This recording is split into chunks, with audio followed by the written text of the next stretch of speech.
Cette unité didactique est dénommée le système solaire. Elle est destinée à des élèves de 10-11 ans, concrètement des élèves de 5e année d'éducation primaire. Est conçue pour une école publique multilingue en français située dans un environnement urbain de Galice. Les objectifs spécifiques de cette unité didactique sont apprendre l'ordre des planètes du système solaire et les numéros ordinaux, apprendre à bien utiliser les pronoms, déterminants et adjectifs, apprendre à bien conjuguer le présent de l'indicatif, développer la cohésion et cohérence textuelle, développer les 4 compétences linguistiques et apprendre à coopérer avec les camarades. Et ces contenus clés sont le vocabulaire de l'espace, les descriptions des planètes, le présent de l'indicatif, les pronoms, les adjectifs, les déterminants, les numéros ordinaux et les expressions de relation. Cette unité didactique se réalisera au début du 3e trimestre, pendant 6 sessions, c'est-à-dire pendant 3 semaines. Cette activité consiste à ordonner les planètes du plus proche du Soleil au plus lointain, avec elle les enfants pourront revoir les numéros ordinaux et l'ordre des planètes du système solaire. Cette activité consiste à écouter une chanson de la planète, et remplir le cadre avec les paroles qui manquent. Avec cette activité, les élèves pourront développer leur compréhension orale et renforcer l'écriture. Cette activité consiste à choisir une planète entre 3 options, avec une description. Avec cet exercice, les enfants pourront développer leur compréhension écrite et apprendre quelques caractéristiques des planètes. Cette activité est faite pour travailler la cohérence et la cohésion textuelle. En elle, les élèves devront réorganiser les paragraphes du texte et remplacer les noms répétés par les pronoms correspondants ou un synonyme. Cette activité sera un jeu de rôle et pour sa réalisation, la classe sera divisée en 3 groupes de 8, dans lesquels chaque enfant sera une planète et devra se décrire.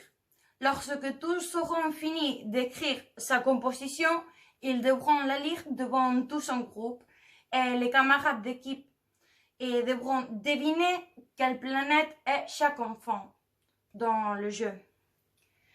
Avec cette activité, les enfants pourront développer leur expression écrite et orale et pourront perdre la gêne de devoir prendre la parole devant leurs camarades. Cette activité consiste à faire des mots croisés sur les contenus vus dans les sessions antérieures. Avec ce jeu, les enfants pourront revoir le vocabulaire de l'espace d'une façon amusante et en même temps pourront développer leur compréhension et expression écrite. Cette activité, c'est un test dans lequel il faut choisir l'option correcte. Les options qu'ils auront à choisir sont des concordances en déterminant, des verbes au présent de l'indicatif, des adjectifs et choisir le nom bien orthographié. Avec cette activité, les enfants pourront développer leur compréhension et expression écrite et aussi renforcer les connaissances sur l'usage des déterminants, adjectifs et du présent de l'indicatif. Cette activité consiste à mettre en ordre les mots d'un texte. La prémisse de cette activité est mettre les planètes en ordre du plus proche au plus lointain du Soleil. Avec elle, les enfants pourront revoir les adjectifs, les noms, les déterminants et développer la cohérence textuelle.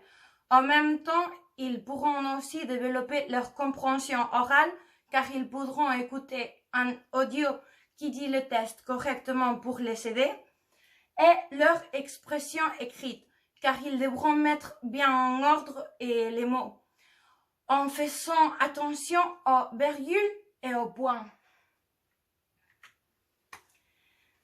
Pour finir, dans la dernière semaine, les enfants réaliseront un projet interdisciplinaire avec les matières de sciences sociaux et éducation plastique, où ils devront faire une maquette en groupe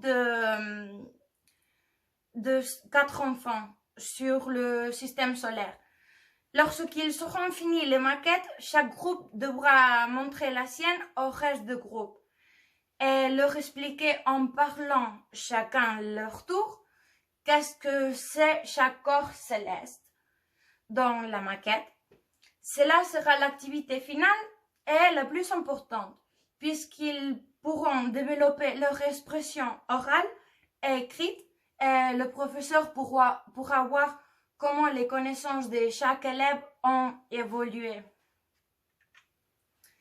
La méthodologie choisie pour la réalisation de cette unité didactique est l'analyse par tâche, puisque son objectif principal est que les élèves agissent et communiquent de forme réelle dans la langue étrangère, dans ce cas dans le français.